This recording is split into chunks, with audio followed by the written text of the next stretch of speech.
In today's video, we're going to talk a lot about the relationship between potential energy, voltage, electric field, charge density. We're going to drive more than 30 equations that relate those quantities together. Now, as part of that, if I were to dig into every detail of each one of those derivations, this video would end up being 2 hours long. I'm not willing to do that. You're not willing to watch it. So I'm going to go a little bit faster than usual. But that means that I really have to strongly encourage you to read the chapter in addition to just watching today's video. I will hit the most important points, but you also need to read the chapter to be able to pick up all of the points. I could list, again, 10 learning objectives. I've just listed the most important 10 right here. Before we tear into those new equations, I just wanted to mention that today we're going to introduce the concept of voltage for the first time in this class. And that, of course, leads us to the unit of the volt, named after Alessandro Volta. He's best known as the inventor of the first electrical battery that could provide a continuous electrical current to a circuit.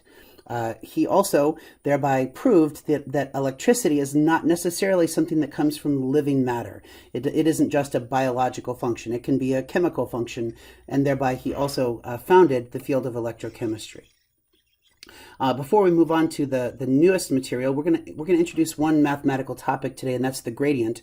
I hope that you remember that we've previously introduced this concept of what's called the del operator. And the del operator is kind of a blank slate that you can use to do a variety of things. One of the things that we did with it was we used the divergence. And so this del dot A, the divergence, tells us whether or not there's a sink or a source of the function at each particular point. Now, the thing we're going to learn about today, which is sort of the second of three major things we can do with it, is the gradient. And the most important thing I want you to know about the gradient is that it is the vector derivative of the function. It's the derivative of the function, but in a vector sense. And so the gradient at each point points in the direction of the maximum rate of change of the function, and its magnitude is the rate of change in that direction. So, for example, if you were looking at a hill, the gradient would point straight up the hill. It would point to the steepest point wherever you are at on the hill, and it would point toward the top of the hill. So if we were to just simply take the gradient of A, notice that there's no dot product there. It's just del A. So the gradient of A, we're taking the gradient of a scalar function, and that creates a vector field. And so you can see we simply take the three partial derivatives in each of the three directions, and we multiply that by the unit vector in each of those directions. So just as a reminder, the divergence converts a vector field into scalars, and the gradient converts scalar field or scalar function into vector field. The gradient can also be expressed for both the cylindrical coordinates. So here are cylindrical coordinates and spherical coordinates. We won't use those as often as rectangular coordinates, but it's good to know that they're there.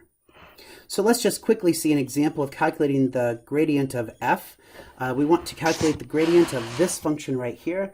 So the gradient of f, we know that the gradient is the partial of f with respect to x times a sub x plus the partial of f with respect to y times a sub y. And I'm just going to, for completeness, I'll go ahead and show the z with the z unit, but there is no z dependence of this function, so that term is going to go to 0. So this then is going to be the partial with respect to x of e to the minus x plus y multiplied by a sub x plus the partial with respect to y of e to the minus x plus y a sub y. Remember that when you're calculating the partial derivative, you treat all other variables as if they were constants. And so when we're doing this, we're going to find that the gradient of f is equal to, and when we take the partial with respect, oh, and I missed a parentheses here. When we take the partial with respect to x, I look in the numerator, or I'm sorry, I look in the exponent here, and I see that there's a minus x. So that's going to introduce a minus sign. So it's minus e to the minus x plus y, and then that's times a sub x, and then there'll be another minus sign because it's partial with respect to y, minus e to the minus x plus y, and then that's a sub y. We can go ahead and, to make things a little bit simpler, I'll factor out minus e to the minus x plus y, and then that's multiplied by a sub x plus a sub y. And when I want to evaluate this at 0, 0, so the gradient at x equals 0 and y equals 0 is going to be minus e to the minus 0 plus 0 times a sub x plus a sub y. And this, therefore, this is going to lead to, this is just going to be minus 1. So this is minus a sub x minus a sub y. So if you were in the field of this function and you were at the point 0, 0, and you wanted to see what is the maximum rate of change, what is the direction of that maximum rate of change, it's in the minus x and minus y direction. So it's sort of pointing to the southwest corner. Okay, let's talk a little bit about potential energy. You'll remember that we've talked about Coulomb's law. And I think that we abstracted Coulomb's law to back it off to the concept of electric fields. We saw that Gauss's law can be used to calculate the electric field of a variety of different symmetric shapes. It's kind of interesting that it seemed like Gauss's law can actually be used to derive Coulomb's law. So it might be better for us to think of the electric field as being the fundamental characteristic, and that Coulomb's law, or the force, would be sort of just an effect that's caused by Gauss's law, caused by the electric field. But regardless of that, that's just a review of what we've already talked about. What we haven't talked about is potential energy. Because when you bring electric charges together, there are forces. And of course, when you have a force operating through a distance, that's going to introduce potential energy. I'm going to ignore gravitational potential energy for the rest of this class. So anytime I refer to potential energy in this book, we're always just talking about electrical potential energy. So imagine that you were the only electric charge in the entire universe. It would be a pretty lonely universe, and you wouldn't ever feel a single electric force. And you also couldn't, no matter where you went, you couldn't have any potential energy. So if there's only one charge, then the energy due to that, and I probably should have referred to this as W. W is a better way of representing the W for work can be translated into energy, because we already use E for the electric field. So why don't I'll just refer to this as W equals 0. So if there's only a single charge, there's no potential energy, no possibility of potential energy. But if there is a second charge, and here I'm going to again make that be W. If there is a second charge, now you can have potential energy, because I want you to imagine that we start off with Q sub 1 here and Q sub 2 way over here. So whoops, that was the circle. So Q sub 2 is way over here. And let's imagine that it starts out at infinity, and I'm going to move it all the way over so that it's adjacent to Q sub 1. Every single millimeter, every single nanometer that I'm moving Q2, I'm overcoming a force that's constantly pushing it away. If I assume that these are both positive, then the electric field is moving in this direction, and my, I guess you could say, dl is moving in this direction. So I'm having to push against that force, just like pushing a rock up a hill. So how much potential energy is there between those two forces? Well, we know that we can calculate the amount of work. The amount of work is the integral of f dot dl, and you remember that from physics 1. In this case, the negative sign right here, I just want to draw your attention to the negative sign. Remember that what I set up here is that if the dl is in the opposite direction of E, then you're adding potential energy to the system. You're pushing things together that don't want to be together. But if you looked at what is E dot dl in this circumstance, well, E dot dl in this circumstance is going to be negative. It's going to be less than 0 because they're pointing in opposite directions. And so if it's less than 0, that means it's negative, and negative E dot dl is adding to the potential energy, so I have to have a second negative sign here to balance that out.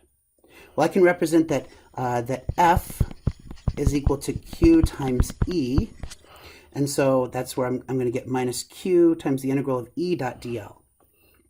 So I can think about how can I do this integral. Well, in this case, I actually know the electric field and actually the force that's being caused between two charges. So here I've simply replaced in, this is Coulomb's law right here. So Coulomb's law, and that's actually a pretty straightforward integral to perform. Just to make our lives easier, I'm using absolute values here so that I don't have to worry about the sign and so forth. In this case, you'll notice that I've kind of locked one of the charges in place, and I've moved the other charge in from negative infinity. I guess when I drew it up above, it was at positive infinity. but I'm going to have one charge that's fixed in place. I'm going to have another charge that's going to move in from negative infinity. And that's what this calculation is showing. Now, I can actually separate this out, and this is one of the places where I'm going to sort of go a little bit faster here, but I do want to introduce this concept of voltage because, you know, you're electrical and computer engineers, you understand that there are a handful of concepts that you've been seeing for 3.5 years now, and voltage is one of those concepts. What does voltage actually mean? Well, voltage is that you have a charge, and that charge creates an environment around it that either makes it very desirable or undesirable for other charges to be near it. And if it happens that you have a positive charge, if you have a positive charge and you want to bring another positive charge nearby, so if that positive charge is coming in, that's undesirable. You're going to have to add energy to the system for that to happen. It's like pushing a rock up a hill. But if what you're trying to bring in is a negative charge, well, then that makes it very desirable. You can just nudge that negative charge and it'll roll right into the positive charge. That's sort of like rolling a ball down a hill. So rather than though thinking of two charges at the same time, what we're going to do is we're just going to focus on one charge. And so I'm not going to think about two charges. I'm just going to think about one charge. And as a result, I'm going to think about this one charge and what does it do to the environment that's near it? How does it create an environment where other charges would be impacted? That's what the voltage is. And the voltage, as you can see here, if I separate out a portion of this calculation right here, if I separate out the integral and really everything other than Q2. So if I don't include Q2 from equation 7.5, I basically get equation 7.6. This right here is essentially the same thing as equation 7.6, but I've taken Q2 away. So Q1 is still present, but I've taken Q2 and I've put it way far away.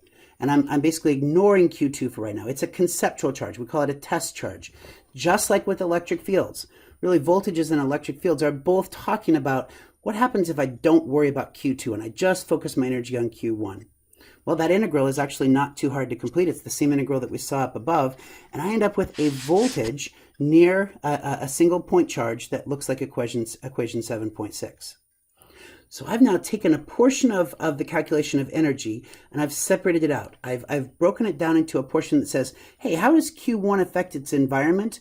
And then what happens if I bring Q2 into that environment? In the same way that you could ask yourself, I'm going to push a rock up a hill. How tall exactly is this hill? And then you ask yourself a second question, how big is this rock? Those are the two things that if I asked you to push a rock up a hill, you'd want to know. You'd want to know how tall is the hill and how big is the rock. And so those are really, we've separated them out into two different calculations where we now think of this is the effect, V1 is the effect of Q1 on its environment, and then Q2 is I'm going to bring a second charge into that environment. And at this moment, it doesn't make any sense to you why we would go to all the trouble to separate those out. But I promise that it will make sense in just a little bit. So the amount of potential energy present when we have two charges can either be calculated directly. So up here we have where we would calculate it directly, or we can calculate it first of all by finding the voltage right here and then multiplying it by the charge of the other particle that we're going to have. Now, so we can have potential. Potential is just another word for voltage. Now, potential is not the same thing as potential energy. Potential energy is stored energy in the system that can be converted to other forms, typically kinetic energy. But it could also be converted into heat or other types of energy. Potential, though, is the quantity that exists at every point around a charge or collection of charges that will create potential energy if another charge is brought in. So you could think of it as potential is the potential for potential energy. That when we're talking just potential or voltage, and I'll tend to use the word voltage because we are ECEs. When we're talking about voltage, we are not talking about potential energy, but we're talking about the opportunity to create potential energy if we brought a second charge into that region. So, and by the way, it doesn't matter whether we talk about holding Q1, which is what we've been doing, and then bringing Q2 near it, or whether we talk about holding Q2 and bringing Q1 near it. Those are going to be exactly the same quantities. It doesn't matter to us which one we're going to be considering. We end up with the same result. And so I've sort of given you the alternate world, the alternate universe here, where we're holding Q2 steady and bringing Q1 into its environment. Now, what happens then if we bring a third charge in? Because, of course, the universe is not composed of just two charges. What we just considered was this energy, and doggone it, those should all be W's. So if we're talking about the energy between Q1 and Q2, we just saw that one. But if we bring in a third charge, now we're going to introduce two more energies. And maybe I'll box those rather than circling them to indicate that they're of a different type. So if we're going to do that, we're going to end up with two more integrals. This is an integral of the force between Q1 and Q3 as we're moving Q3 in, and this is an integral of the force between Q2 and Q3 as we're moving Q3 in. Because remember, if we start out with Q1 and Q2, and presumably we had to do some work to bring those together, and now I've got Q3 way over here. As I'm bringing it in, let's assume that these are all positive charges. If they're all positive, then both Q1 and Q2 are going to be pushing to oppose bringing Q3 closer. And that's why there are two terms in equation 7.10. We can once again do that integral. It's happily not a complicated integral. And we can, in fact, separate this out into what is the effect of Q1 on its environment, multiplied by what charge are we bringing into that environment, plus what is the effect of Q2 on its environment, plus the charge that we're bringing into that environment. It's just superposition. So we're able to figure out what is going to be that W3. Now, if you want to know how much is the total potential energy that is stored in the system, well, that's going to be the potential energy due to the first particle, plus the potential energy due to the second particle, plus the potential energy due to the third particle. Well, the potential energy due to the first particle is 0. If it's the only particle in the universe, there's no force and therefore no potential energy.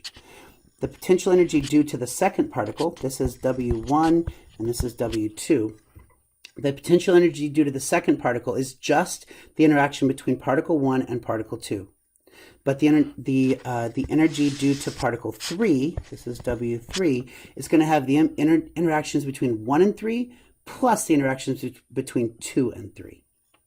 Now, we could, of course, expand this out into n charges, and I'm not going to do them one at a time. I'm just going to jump straight to n.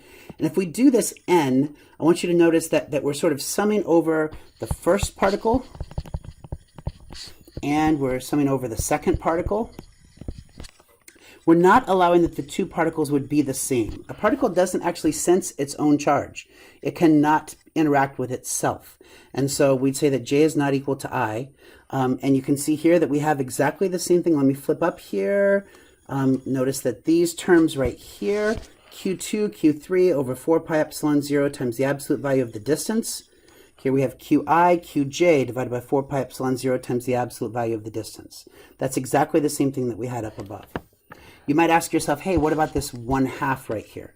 Well, the problem is that the way these summations are drawn, I have a term which is the interaction between from 1 to, so if this is 1 and this is 2, I have an interaction term between 1 and 2, but I also have an interaction term between 2 and 1, just because of the way that these summations are written, and we don't want to double count. Well, it would be hard to adjust the limits. We could adjust the limits, but it's still a hassle.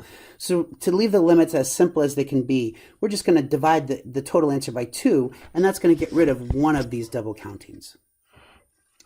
We can then further separate this again into a voltage and a charge. And if we do that, you can see I'm going to say what is the effect of charge I on its environment, and then I'm going to say what is the total energy. So this is actually this is the effect that charge I sees in its environment. That is the sum of all of the other charges. So imagine if I've got 4 charges that are already in place and I'm bringing a 5th charge in. Well, this would be V sub 5 would be the impact of all 4 of the existing charges on its environment. And so those 4 together are going to tend to want to repel other positive charges, but I'm going to force V5. I'm going to force Q5 to get closer, but to do that, I'm going to have to overcome the voltage that's presented by those first 4. And so finally, I get equation 7.16, which shows me if you take the sum of Q times V for every single charge and then divide that by 2, you'll end up with the total potential energy in the system. Now we can, of course, generalize this so that we end up with an equation that is an integral rather than a summation. And of course what we're going to do is this Q right here is going to become, I don't really know the best way to represent this, it's going to become the integral of rho sub v dv, and then of course this v just becomes this v right here. Everything else stays the same, including the 1/2.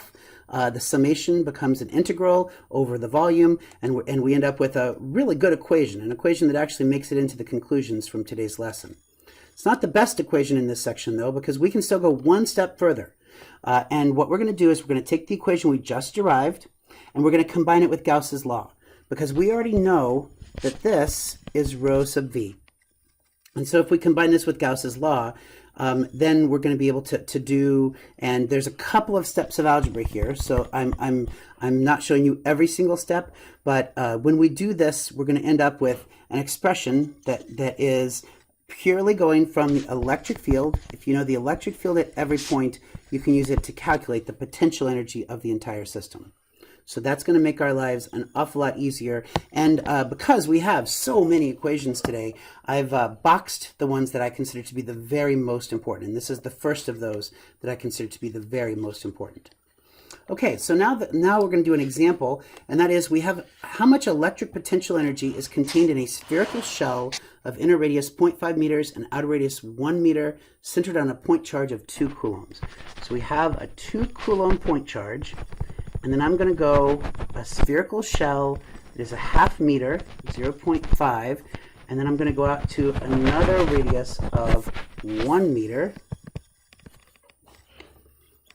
And the question is, how much energy is contained in that spherical shell?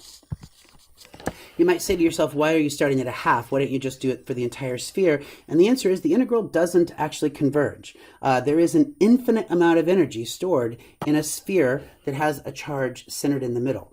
And you might say, well, how can there be an infinite amount of anything? You said physics doesn't like infinity, then Mother Nature doesn't like infinity. And the answer is that there is no such thing as a point charge. And so we're making an assumption here that there is a point charge, and that point charge is a mathematical assumption, and we really can't use it. So we're gonna go ahead and go the integration between 0.5 meters and 1 meter. In reality, of course, there will be a physical object that has a certain radius to it, and that physical object is going to contain the 2 coulombs. We could integrate from the outer radius of that out to 1 meter, but we're just going to go from 0.5 out to 1 meter. So the energy is equal to 1/2, it'll be epsilon 0 divided by 2 times the integral of the electric field. Now the electric field is going to be Q divided by 4 pi epsilon 0 r squared. And we're going to do this in spherical coordinates because, of course, it has spherical symmetry. And this is actually going to be a volume integral. There's actually going to be 3 integrals here. And remember that if we're in spherical coordinates, you can go way back to lesson 2, and you can see that the differential volume unit is r squared sine theta, and then dr d theta d phi.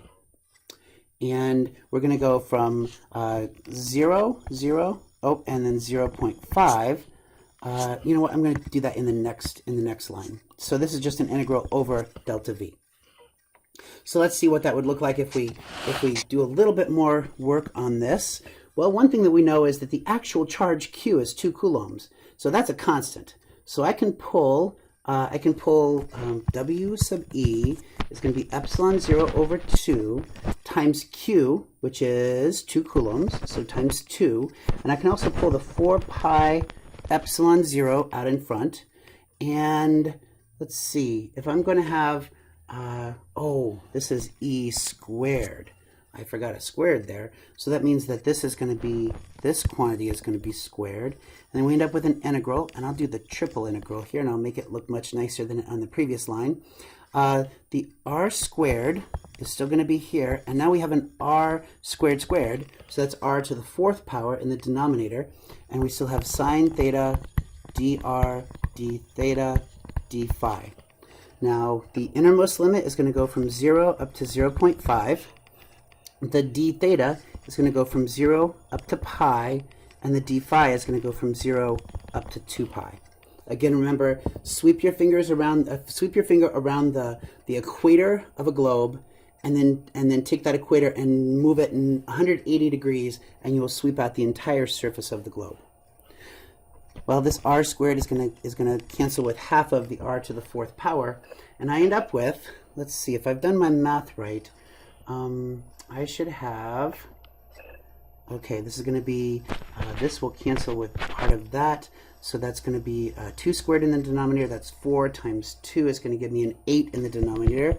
So this is going to be an 8, and then there is a pi squared in the denominator. This epsilon 0 is going to cancel with one of the ones in the denominator, leaving behind just an epsilon 0 times 1. And then, interestingly, I can see that this d phi here, there is no phi dependence anywhere in the integral, so the d phi is going to be the easiest integral we can do. That's just going to be a 2 pi times, and now we're down to a double integral, an integral from 0 up to 0.5, and an integral from 0 up to pi of sine theta divided by r squared, and then that's dr d theta. So I can cancel one of the pi's, and the 2 will leave behind a 4. So this is going to be equal to 1 over 4 pi epsilon 0. And I'm now going to figure out, okay, so now I look in my table of useful integrals, and I'll find that the integral of sine theta divided by r squared is just going to be equal to cosine theta divided by r. And that's going to be evaluated between theta equals 0 to pi and r equals 0 up to 0.5. And now I'm going to have 1 over 4 pi epsilon 0 times, now cosine of pi is -1 divided by r. Cosine of 0 is 1, so I get minus positive 1 divided by r, and that's from r equals 0. Oops, sorry, I made a mistake in the limits. Doggone it. That mistake in the limits went way back there. So it's 0.5 up to 1. Up to 1. And then this one is going to be 0.5 up to 1. And this one is going to be 0.5 up to 1. And then last time, 0.5 up to 1. Okay, so I have minus 1 over r gives me minus 2, whoops, I got to put the constant out in front, 1 over 4 pi epsilon 0 times minus 2 over r, evaluated between 0.5 and 1. And then finally, this is 1 over 4 pi epsilon 0, and now we have minus 2 over 1 minus -2 divided by 0.5. This is -2, and this is positive 4. And so therefore this entire thing in the brackets is positive 2. So it's 2 over 4 pi epsilon 0, which is 1 over 2 pi epsilon 0. So that was an awful lot of work, but it was completely impossible before we got to today. Before we saw that we had the equation that could relate charge or electric field into potential energy, we couldn't have done this at all. So this is very big progress. Now we've already kind of introduced the concept of voltage, but I want to talk about it more. Just again, remember that voltage is how a charge or a charge density or a fixed region of charge affects its environment, how it sets up a series of, think of them as hills and valleys where other charges are going to want to come near it or are going to be repelled by it. And we can calculate, as in equation 7.9, we can calculate it for very simple cases. We can also calculate it for more complicated cases. But for now, just remember that what we did was we started with the charge being at -infinity, and we brought it to its final destination. We brought it to its final location. And so what we did was we're actually assuming that when, and I'll sort of do it right up here, if we have Q, so if we have Q2, it's going to create some impact on its environment. And I'm going to start with Q1 way over here. So Q1 is at -infinity. If I'm at -infinity, if they are infinitely far apart, then they really don't see each other at all. And so I'm going to call that the zero voltage state. because it turns out the voltage always has to be one voltage compared to another. It always has to be, you always have to have a reference. In the same way that, Denver is called the Mile High City, that's because it is 5,280 feet above sea level. And we can reference that Mount Everest is 29,029 feet above sea level. And even if you don't say above sea level, it's understood that that's what you mean, above sea level. That's because that's our reference. And in the same way, we have to have a reference when we're talking about voltages. Voltage, voltage by itself, if I just have a voltage, it doesn't mean anything. It only means something if it is relative to another voltage. And so we're going to have to choose our reference voltage, and then it's easy for us to say what is the voltage of another point. Now, in the problems that we're going to do in this class, we can easily say, oh, just take the other charge and move it away to negative infinity. But that would take you a long time if I asked you to do that in a lab. So what we're going to do is we're going to take a more practical approach. And in the lab, we're going to use the ground as the reference voltage. And by ground, I literally mean the Earth's surface. Because the Earth's surface is made of soil, and the soil is actually a very good conductor. And as we're going to see soon, if you have a very good conductor, it's basically an equipotential surface. It's all going to be the same voltage. So the Earth's surface in Valparaiso is the same as the Earth's surface in Chicago, potential in terms of voltage, which is the same as it is in Vancouver, Honolulu. The Earth's surface really is a good conductor, and so therefore we're going to find that the ground voltage or the reference voltage is going to be the same at every point on the Earth. So we take a metal spike and we drive it 10 feet into the ground, and then that's going to be our reference voltage. That's going to be our ground voltage. The other way that we can specify a voltage, in addition to just referencing it to ground, which, by the way, that is known as, I forgot to mention this, wait for it, that is known as the absolute voltage. If I'm talking about the voltage relative to ground, or relative to when the charge is infinitely far away, that is the absolute voltage. Most often, we don't actually want the absolute voltage. If I said, what is the elevation of Valparaiso, which, by the way, I had to look up so I could actually put it into this example. The elevation of Valparaiso is 794 feet above sea level. That's not actually useful to me unless I'm at sea level and I'm thinking, how far am I going to have to climb up to get to Valparaiso? What is useful for me, though, is say, how much higher is Denver as compared to Valparaiso? 5,280 feet minus 794 feet. It is 4,486 feet higher than Valpo. Or probably even more useful, if you're thinking about it, is what is the relative elevation of Valparaiso versus Chicago? That would give me an idea of whether water would tend to flow toward Valpo or toward Chicago. What is the elevation of Valparaiso as compared to the surface of Lake Michigan? That would tell me whether I would need to pump water toward the city or whether water would naturally flow away from the city. So we can talk about relative voltages, and in that case then we don't have the bottom is not the reference. The bottom would then be a particular point. Actually, it's usually the other way around. So it is how much higher is point A when compared to point B. So this would be V sub AB. So the relative voltage means that I'm taking the difference between 2 points and I'm finding out what is the voltage between them. Well, we can do a little bit of calculations here, which I'm going to kind of smooth over a little bit. And I'll just tell you that equation 7.22 is kind of the definition of voltage that we're going to be working with. It is the line integral of E dot dl. And there's a lot of interesting things we're going to see about that equation. We're going to talk about that equation for a page or two here. But let's see an example first. So if I have, again, I have a 5 coulomb charge at the center of my coordinate system, and I want to figure out how much higher is the voltage at point A as compared to point B. Now I know that point A is at a higher voltage because it is harder for a positive charge to be at point A than it is to be at point B. I had to do work to push the charge from B to A. So how much work would I need to do to push a test charge from point B to point A? Well, the electric field in the vicinity of a fixed charge is Q divided by 4 pi epsilon 0 r squared, and in this case I'm going to say a sub r. We're going to use spherical coordinates. And then the v, that's a vector. V sub ab is going to be the line integral from a to b of E dot dl.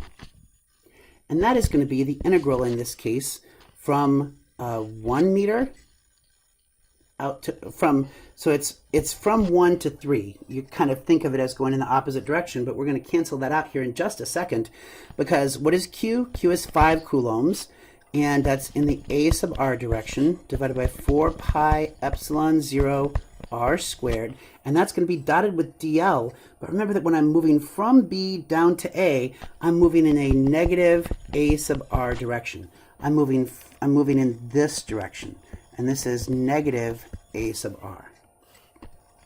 It's a little bit hard to draw there, but it's negative a sub r. And then that's going to be dr. So the ARs are going to cancel, and I'm left with that this is negative the integral from 1 to 3 of, and there'll be a 5 over 4 pi epsilon 0, which I'll move out in front of the integral in the very next step. And then there's a dr divided by r squared. And so then when I do that integral, here comes the equals negative 5 over 4 pi epsilon 0. And then the integral of dr over r squared is just 1 over r. And that's going to be between 1 and 3. So this is negative 5 over 4 pi epsilon 0. And now I've got 1 over 3 minus 1 over 1. 1 over 3 minus 1 over 1. This is negative 2/3.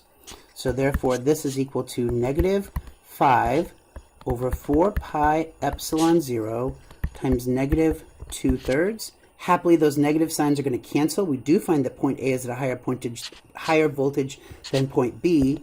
I guess I can cancel this 2 with half of that 4, and I'm left with minus 5 over 6, oh, not minus, positive, I just said that, minus 5 over 6 pi epsilon 0. And then there was a second part to the question, and that is, hey, what is the voltage difference between point A and point C? Point A and point C are both at the same radius, but they're at different angles. Well, the nice thing is that we can see that as I'm moving along this path from C to A, as I'm moving along that path, at every point, the electric field is perpendicular. And that means that E dot dl, so this is from V sub AC, E dot dl is equal to 0, and therefore V sub AC is equal to 0. So V sub AB is not 0, because I did have to oppose the electric forces, but in this case I'm just curving around the electric forces. I'm always perpendicular to the force. It's like, imagine if there's a hill and I'm just walking in a circle at a certain elevation on the hill. I'm not really adding any potential energy to my system. Now, very interestingly here, I made the calculation assuming that we were marching straight from B to A. That I just went straight from B to A. But let me go ahead and draw you a slightly different picture here. What happens if the point charge is here, and here is A, and here is B, and what would happen if I went like this? Well, it turns out that I get exactly the same voltage. What would happen if I did this? Again, exactly the same voltage. And, wow, I just kind of drew a picture of the United States there. But it doesn't matter which direction which path you follow, because you're going to end up with exactly the same voltage. Just wanted to add one more piece of vocabulary here, and that is that since point A and point C are at the same voltage, they are known to be at what's called an equipotential surface. And equipotential surfaces are going to become very important to us because metal, any sort of conductor, we can approximate that as an equipotential surface. We're going to see that there's going to be some major assumptions that we'll be able to do that will really simplify our problems. And if you think about it, hey, I'm going to attach a voltage to a piece of metal. We do that every single time that we go into lab. So I've got a power supply, I hook it to a piece of wire, plug it into a breadboard. I've just connected that entire piece of metal, including the wire and 5 holes of the breadboard. I've attached those all to the same, quote, equipotential surface, and I've set the voltage of that relative to the reference point. So the path doesn't matter. Here you can see a picture that shows when I'm going from A to B, the only part of the path that matters is the part that is parallel to the electric field. So now this is kind of unfortunate that I have a red pin here. Can I switch this to a different color? Yeah, I'll try blue. So whatever the portion of the electric field is, wow, that's really thick. That's going to go parallel to the electric field. That's going to be the portion that matters. Anything else, let me try to thin that down just a little bit here. Any other part of the path, let's imagine that I went up, and then I went like this, and then I went back down again. So any portion of the path, I got to erase that, that's killing me. So any other portion of the path that is not parallel to the electric field is not going to contribute at all to the calculation of the voltage. So this portion right here doesn't do anything, and this portion right here doesn't do anything, but this portion right here does. And similarly, it doesn't have to be rectangular, it can be curved, and so you can see the various lines that are here. If you have a path that's longer, it necessarily is going to include more part of the path that is perpendicular to the electric field. So let's go back to my red pen, and we're going to go back to a nice good thickness. Good. Okay, so it doesn't matter the path that you follow, you're going to end up with the same exact value. Also, interestingly, if you think about, hey, how much is A higher than B? So this would be V sub AB. That's the opposite of saying how much higher is B as compared to A. So V sub BA is just the flip of V sub AB, and that flip introduces a negative sign. So if I said that A is 2 volts higher than B, well then B is, quote, negative 2 volts higher than A, which is to say 2 volts lower. And interestingly, if I just simply rearranged equation 7.23, I get equation 7.24. That says that if I start here at A, and I go to B, and then I go from B back to A, and again, notice that the path doesn't matter. No matter how I do that, I'm going to end up with opposites, and they're going to cancel each other out. And another way of saying that is that if I have any sort of closed loop, so if I have any sort of closed loop that goes from A to B and back again, that's going to be a 0. That's going to have 0 voltage. I can also add a couple of other stops in here. I can call this D. Oops, that's D. And then I can have a stop down here that's C. I can do the equation 7.25. I can have all the voltages adding together, all the voltage drops adding together to 0. Or I could think of this as a closed loop, where there is, I have an electric field. Maybe the electric field is doing something like this, and my DL is going to follow from A to D, from D to B, from B to C, and then C back to A. As long as that's a closed loop, then I get this special symbol here to represent that it's a closed line integral. And if that equation 7.25 looks familiar to you, it should. This is KVL. This is Kirchhoff's voltage law, which you've probably known since you were a freshman. That's the sort of simplified version of KVL that we use in circuits classes. Not to say that circuits classes are simple, but that's an example when we have lumped elements. But if we have continuous elements, this is also KVL. Just as we're going to see there's a continuous version of Ohm's law, this is the continuous version of Kirchhoff's voltage law, and we'll be able to use that to our great effect in this class. So, what is the voltage at all points in the region between two concentric hollow, oh, that's a happy word right there, right? Hollow. Between two concentric hollow cylinders of radius A and B, if the potential of the inner cylinder is V sub 0 and the potential of the outer cylinder is 0. So I want you to picture that we've literally connected this to ground. We've connected that to our reference point, and then somewhere we have a power supply or a voltage source or something, V sub 0, and that is going to connect to the inner surface. If I gave you a piece of coaxial cable, you could literally build this very experiment here. And I'm asking you, what is the electric field in between A and B? What is the electric field as a function of rho? Because we're going to have a variable rho, which is going to be the distance from the center to the point that we're looking at, and then whatever that rho is, that's going to be the same for all points along that cylinder. So we've actually already calculated the electric field near a cylinder. This is going to be rho sub L divided by 2 pi epsilon 0 rho. So you can go back to Gauss's law part 1. That was where we derived this equation. And then we know that delta V sub AB is going to be the integral from A to B of E dot dl. And so what we want to do is we want to plug in the information that we have about E sub rho, and we're going to plug it into that equation. So I'm going to say that this is going to be v as a function of rho. It really doesn't depend on z, which is sort of in this direction. This would be z. It also doesn't really depend on phi, which is in that direction. It's only going to depend upon rho. So this is going to be, we can say that this is minus the integral from b up to rho of e sub rho d rho prime. And you might say, hey, you kind of pulled a fast one here. Well, just remember that what I did was I took the fact that when rho is equal to b, that's the outer cylinder, that's our reference point. This is v equals 0 right there. So I started at that one, and I worked my way in to the particular point here. So I started at v, and I worked my way into whatever rho is right there. But that sort of flipped the two limits from up here. Up here, b was on the top, and down here, b is on the bottom, so that's where that negative sign came from. So this is going to be the minus integral from b to rho of rho sub L divided by 2 pi epsilon 0.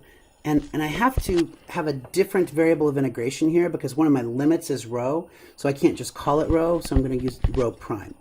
So d rho prime, and when I actually do this integral, I can pull the rho sub L and the 2 pi epsilon 0 out in front. I'm left with an integral from b to rho of d rho prime divided by rho prime. One of my favorite integrals, that gives us a natural log. So v of rho, is it okay that I have a favorite integral? I suppose it isn't. But I end up with natural log of rho prime evaluated between b and rho. So this is minus rho sub L over 2 pi epsilon 0 times the natural log of rho minus the natural log of b.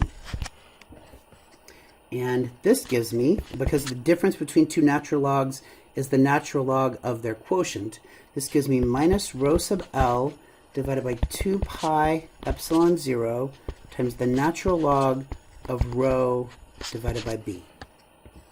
So I feel pretty good about that, but maybe I feel a little bit better than I should because I didn't mention anything about rho sub L in the original problem statement. I don't even know what rho sub L is. Also, I have a v0 in the original problem statement that doesn't appear anywhere in my answer, so I guess I'm not done yet. So I need to figure out what is rho sub L. And so I'm now finding myself saying, what is rho sub L? I don't know that, but what I do know is that I haven't used v sub 0 yet. So I'm going to say, what is v at rho equals a? V at rho equals a is equal to minus rho sub L, and that's coming straight from this equation right here. So this equation is generating this equation. Minus rho sub L over 2 pi epsilon 0 times the natural log of a over b. All I did was plug in a for rho. Well, now I have an equation that I actually know this quantity because the voltage at A is equal to V sub 0. That's one of the boundary conditions on this problem. And so I can now calculate what is rho sub L. Rho sub L is equal to, let's see, rho sub L is equal to minus 2 pi epsilon 0 V0 divided by the natural log of A over B. And now I'm going to plug this equation back into that equation. And I find that V of rho is equal to, here we go, minus 2 pi epsilon 0 V0 divided by the natural log of A over B. That was all just rho sub L. And so now I have a minus sign in front of that. And I divide it by 2 pi epsilon 0. And then I have it times the natural log of rho over B. So all that I did was I took the quantity that I found here, this result, which I probably shouldn't have boxed that.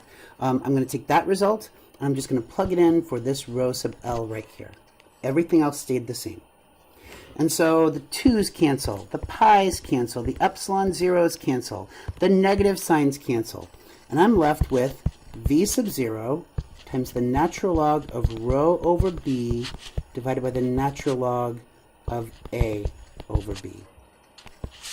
And if you test the limits on that one, you find that when rho is equal to A, you get V0, and when rho is equal to B, you get 0. And so that's very nice. That gives us exactly the result that we want.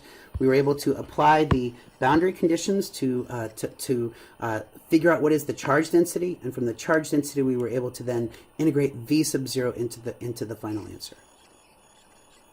Now let's just briefly talk about the electric field versus the voltage, and this is one of those places where I'm going to go real fast. We basically know that if you have 2 points that are near each other, the voltage difference between them is going to be caused by E dot dl.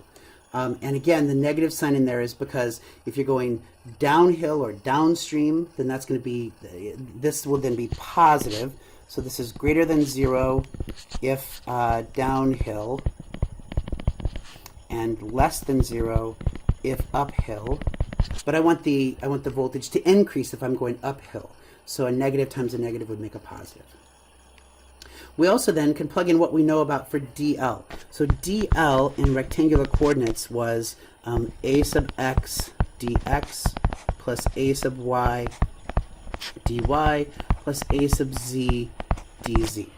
And when I plug that into my equation, I end up with this expression. I also, though, know that by the chain rule, I can express what is dv in terms of the partial derivatives with respect to x, y, and z multiplied by the derivatives dx, dy, and dz. And if I compare terms from equations 7.28 and 7.29, I can pick off that this expression right here is going to be related to this expression right here. And this one is related to this one, and this one is related to this one.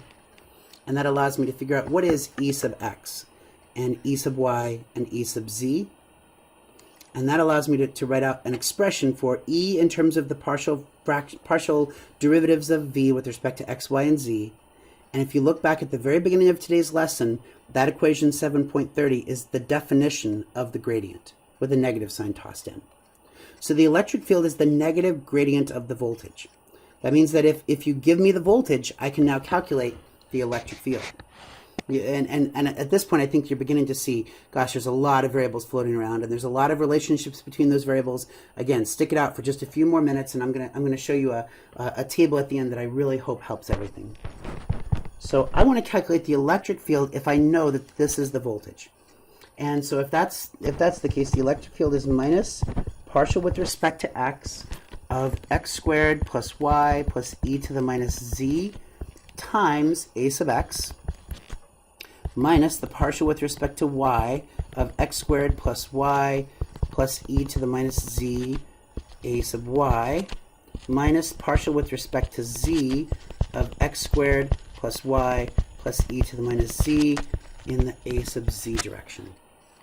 Remember that if you're taking the partial derivative with respect to x, well, then the other quantities are considered to be constants. So this is minus 2x, and over here these two are considered to be constants. So this is minus 1, and then over here these two are considered to be constants. The partial of e to the minus z is minus e to the minus z, but there's already a minus sign there, so that becomes positive. Oh, and I forgot that there's also the unit vectors. Negative 2 sub x 8x plus, minus 1 times a sub y, and then minus of a minus gives me plus e to the minus z a sub z.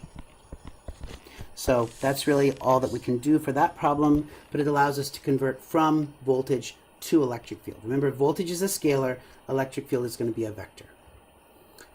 And we really only have one more set of equations to derive, but these might be the most important. We're going to come back and consider these a lot in the assignments we're going to do in this class. Poisson's equation. Let's start with Gauss's law. We have Gauss's law back from lesson 5, but now we're going to take the equation we just derived, this equation right here, and we're going to plug it in for E in our equation for Gauss's law. So what we find then is that we end up with the divergence of the negative gradient. So this is the divergence of the negative gradient. And it turns out that the divergence, I'll take the negative sign to the other side, but the divergence of the gradient is del dot del v. So del dot del, we have a shorthand notation for that, and that is going to be del squared. And that del squared is going to be what we call the Laplacian operator. And I didn't think that the Laplacian operator deserved its own mathematical prelude today, but it is another one of the vector algebra that we can, vector calculus that we can do. Del squared is going to be, and I'll show you how in a second just how to use that. Del squared is going to be at the heart of what we call Poisson's equation. Poisson's equation is very important. It might have deserved 2 boxes. In fact, I'm going to give you a second box around Poisson's equation because there's a lot of equations today. This one might be the most important. So what we find is that del squared v, or the Laplacian of v, is equal to negative rho sub v divided by epsilon 0. That means that if you have rho sub v, you can quickly and easily, convert that into the voltage. So if I just give you an arrangement of charges, you can now calculate the voltage due to that arrangement of charges. Now, there is a special case, and that is Laplace's equation. Now, I feel bad for Poisson, because Poisson worked really hard, derived this really important and fancy equation, and Laplace comes along. Yeah, I know, he's got his transforms, but he already gets enough glory with the transforms. Laplace basically just said, hey, what happens if rho sub v equals 0? Well, then the right-hand side of Poisson's equation goes to 0. That's Laplace's equation. I don't understand how it gets to be its own equation.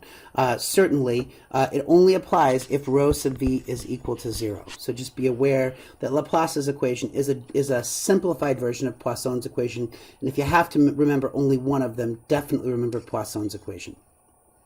Just very briefly here, this is how you calculate the Laplacian operator. It's the sum of the 3 partial derivatives. So the Laplacian of v, which is really going to be important to us, is the sum of the 3 second partial derivatives. So if we know the voltage, what is the charge density that is causing that voltage? Okay, so we can, and by the way, let me just come back up here and say, I mentioned that if you had rho sub v, you could calculate v, but if you have v, you can also calculate rho sub v. So we're gonna, in this case, we're gonna go from v to rho sub v. So I know that I need to calculate rho is equal to minus epsilon 0 times the Laplacian of v, which is equal to minus epsilon 0 times the second partial derivative with respect to x of x y squared plus z to the 3rd power, plus the second partial derivative with respect to y of x y squared plus z to the 3rd power, plus the second partial derivative with respect to z of x y squared plus z to the 3rd power. And I'm going to do one derivative first. So this is equal to negative epsilon 0 times, when I take the first partial derivative, I'm left with still 1 to go, but I can treat the y squared as a constant, so this is just going to give me y squared, and gosh, there's no x dependence there, so I don't even need to worry about that, so that's plus 0, plus the partial with respect to y. When I take the derivative of xy squared, I'm going to get x times 2y, and again, there's no y dependence there, so this just goes to 0, plus the partial with respect to z, and there's no z dependence of that term, so I get 0 plus 3z squared. And now I need to do the second partial derivative. So this is minus epsilon 0 times, oh gosh, there is no x dependence of that, and there's no x dependence of that, so that's just 0. But there is a 2xy, so this is plus 2x, because everything else is treated as a constant, plus, and then I don't need to worry about that 0, I don't need to worry about that 0, 3z squared, that's going to become, when I take the derivative with respect to z, that's going to become 6z. And so this becomes minus epsilon 0 times 2x plus 6z. And that is how I can calculate the charge density given the voltage.